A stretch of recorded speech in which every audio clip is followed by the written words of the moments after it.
je voudrais te parler... De charcuterie? Pas de charcuterie. On pourrait te parler de charcuterie, il n'y a pas de souci.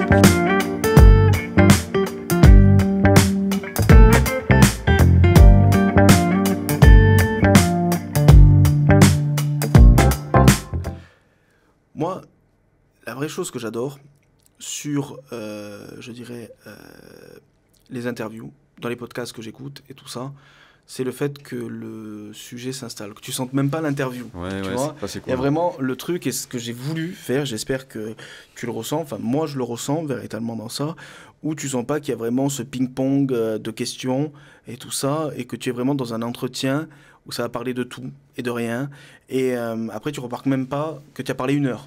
Tu vois, bon, nous on le sait, des fois qu'on parle, parce que bon, on a coupé, je dirais, où on entend la cloche au village là, qui sonne, donc même d'ici on entend, donc on sait à peu près quelle heure il est, et depuis combien de temps, ou demain on entend l'horloge biologique, c'est bientôt l'heure de manger, voilà, tout ça.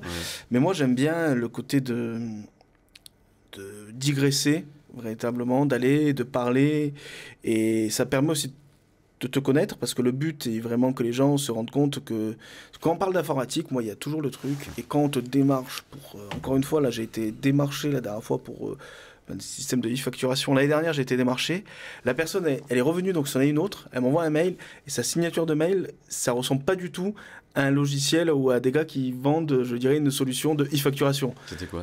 Ben, le truc, je veux dire, bon, je sais pas si c'est en... Je veux dire, là, on est en pleine grève et crise avec les agriculteurs. Et ben, je te jure, en dessous, la signature, il y avait un tracteur qui était en train de semer, tu vois, ou des trucs comme ça. Donc moi, je me dis, la com, c'est un peu bizarre. Bon.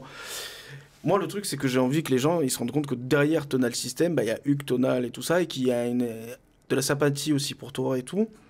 Et moi, ce qui m'a fait rire, c'est que hier, tu as commencé à parler de ça, du fait de digresser, que l'entretien, tu veux que ça dure et tout ça et tout. Et à un moment, il y a un truc qui m'a fait rire. Donc ça, c'est un peu... j'ai notre délire à nous, mais tu as parlé et on se met une planche de charcuterie, comme ça, une planchette, et on mange, et on casse la graine et tout ça. Et ben, je voudrais te parler... De charcuterie? Pas de charcuterie. On pourrait te parler de charcuterie, il n'y a pas de souci. Non, c'est que quand tu as parlé de ça, je sais que tu as fait référence à une série. Tu peux me dire laquelle? Tu parlais de Kaamelott, bien entendu. Tu parlais de ça. Le fait qu'à chaque fois, ils parlent et qu'ils sont toujours à bouffer. Alors, je vais te dire 2 trucs. Premièrement, sais-tu ce que dit Alexandre Astier sur les gars avec qui il bosse? Même pas que les acteurs, hein, mais tous les gars, je veux dire ceux qui sont derrière et tout ça et tout. Il dit qu'à chaque fois... c'est peut-être pas la bonne phrase, hein, bien entendu, hein, mais qu'il ne bosse qu'avec des gens avec qui il pourrait manger. Il pourrait s'installer à table et manger et discuter avec eux, tu vois. Ils disent ça à chaque fois. Donc c'est ça qui m'a fait rire, c'est que tu as dit ça. Et surtout, est-ce que tu sais pourquoi dans Kaamelott, quand il y a des discours, il y a des dialogues, la plupart du temps, ils sont assis autour d'une table en train de manger?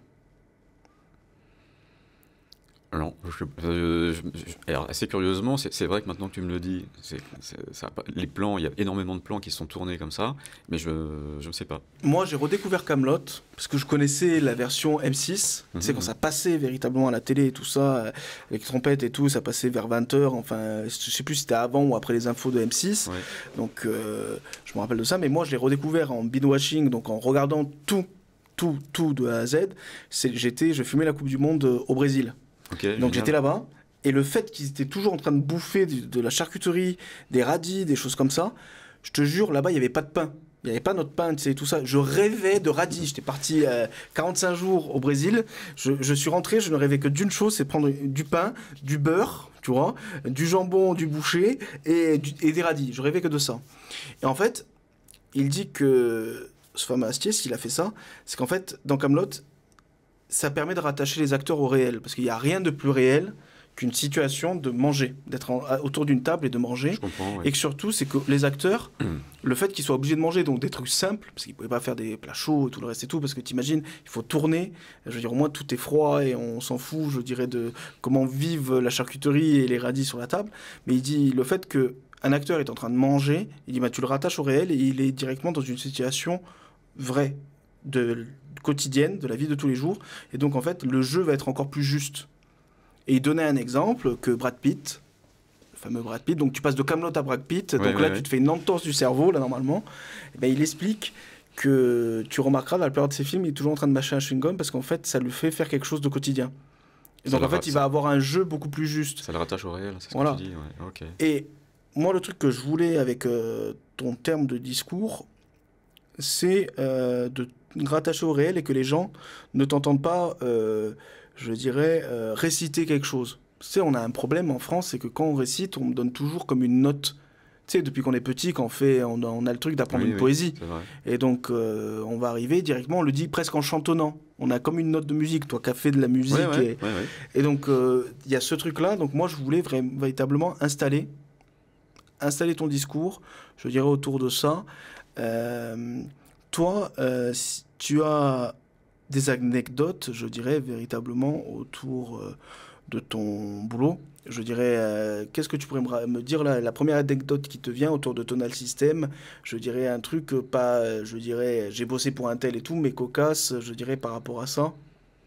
Comme anecdote, alors, dans le domaine de l'enregistrement sonore ou plus de l'informatique, on va dire. Ce qui te vient là, le premier truc. Qu'est-ce que je pourrais comme anecdote Oui, alors une anecdote qui est assez, moi que je trouve assez drôle. Donc là, c'est dans le domaine de la musique. Dans le domaine de la musique, je travaillais dans un studio d'enregistrement à Paris. Il y avait 3 studios. Donc, moi, je crois que je travaillais au studio numéro 2, au studio du haut. Et au studio numéro 3, il y avait une équipe de production qui travaillait. Il y avait une personne, donc il y avait le studio, et puis il y avait des coins détente. Donc il y avait toujours une salle pour déjeuner, pour boire le café, une petite salle de réunion, une salle pour se détendre avec canapé, etc. Et il y avait une personne qui travaillait là et qui préparait le déjeuner pour des équipes. Et donc, et la nuit, il y avait aussi des personnes qui bossaient. Et donc, la personne avait allumé un four électrique et n'avait pas remarqué que dans le four, il y avait un couteau qui était resté avec un manche en plastique. Donc, au bout de, on va dire, une demi-heure, le manche en plastique a commencé à cramer. Et il y a une fumée avec une odeur assez désagréable qui s'est répandue dans le studio. Et donc, au studio numéro 3, il y avait, à l'époque, c'était un enregistrement d'un album de Brigitte Fontaine. Et la manageuse du studio, donc à un moment donné, ouvre la porte et donc l'odeur était quand même assez forte. Hein, et entend donc Brigitte qui enregistre une chanson et le couplet le refrain de la chanson, pardon, c'était il y a une drôle d'odeur dans la cuisine. Et c'était le cas, puisque Lydie avait laissé le couteau, avait allumé le... Donc on peut dire que Brigitte Fontaine était un espèce de chaman vaudou et de cartomancien qui a pu prédire. Et là, j'ai pris conscience du fait que Brigitte Fontaine avait probablement une intuition ou quelque chose qui faisait que... Ou orchestrer tout ça. On ne sait pas. Voilà. Et bien, j'ai trouvé ça très très drôle. À l'époque, ça nous a fait beaucoup rire. Et est-ce que tu as une anecdote autour de ton métier actuel, hein, je dirais de Tonal System et tout ça, où tu sais, il y a souvent le truc que tu préviens le client, tu dis regardez, je vous conseille de faire ça, prendre cette option, certes c'est plus cher, mais vous en avez besoin. Oui. Et après, donc ils refusent et après ils te remettent la faute sur toi. Ou sinon tu as une anecdote autour de toi, un oubli.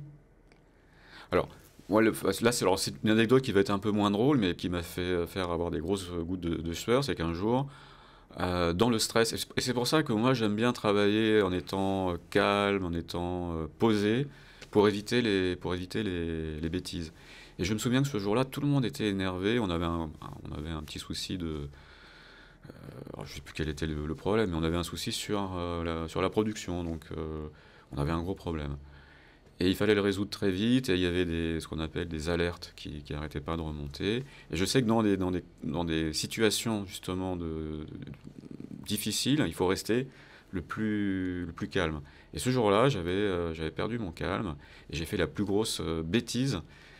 Je pense que c'est la seule fois que j'ai fait ça. J'ai appuyé à un moment donné sur la touche Enter, qui demandait de supprimer tous les enregistrements. Alors que normalement, j'en aurais dû demander que la suppression de quelques enregistrements. Et je me vois appuyer sur la touche et je me vois faire la connerie. C'est-à-dire que mon cerveau savait que j'étais en train de faire une grosse connerie. Il y avait une musique, c'était au ralenti. C'est ça, ouais, c'était au ralenti. et je reverrai toujours ce film quelque part où je fais la plus grosse bourde de... Et là, est-ce que tu as eu vraiment la sensation qu'un truc te tombe dessus, tu as les gouttes de sueur et tout ça? Ouais. Donc maintenant, là, c'est vraiment la vidéo qu'on va faire tourner de partout, passer par ton système. Voilà, c'est ça. Voilà, c'est vraiment le truc. Non, mais tu as vraiment eu ça. Et après, tu as eu aussi une anecdote. T'as une anecdote autour d'un client, tu sais, le fameux client qui veut pas ton offre, mais au final, il en avait besoin.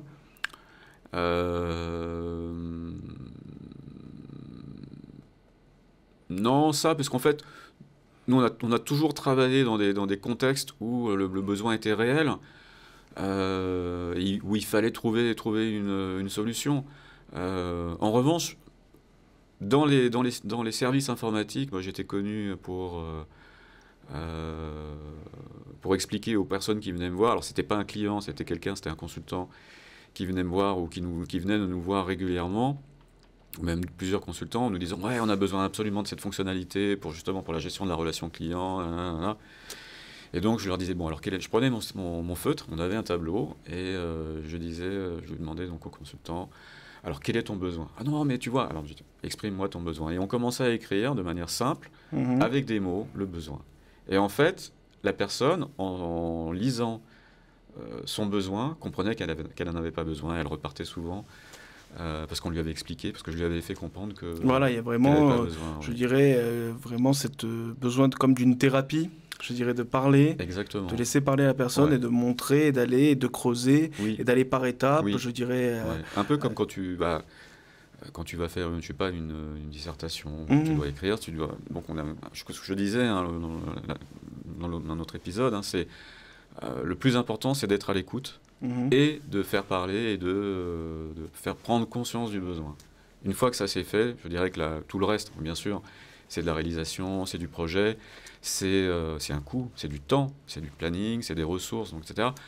Et c'est de la formation ensuite. Mais le plus important, c'est de ne pas se tromper sur la définition du besoin. Donc oui, pour revenir à ta question, oui, ça m'est arrivé d'avoir un client, en l'occurrence, qui vient en exprimant un besoin, et au bout d'une heure, il repart en disant en fait, j'en ai pas besoin. Et c'est bien parce que la personne, je lui ai fait gagner du temps, de l'argent et des soucis en moins. Félicitations, monsieur. Ouais. Mais si tu veux, on peut en parler.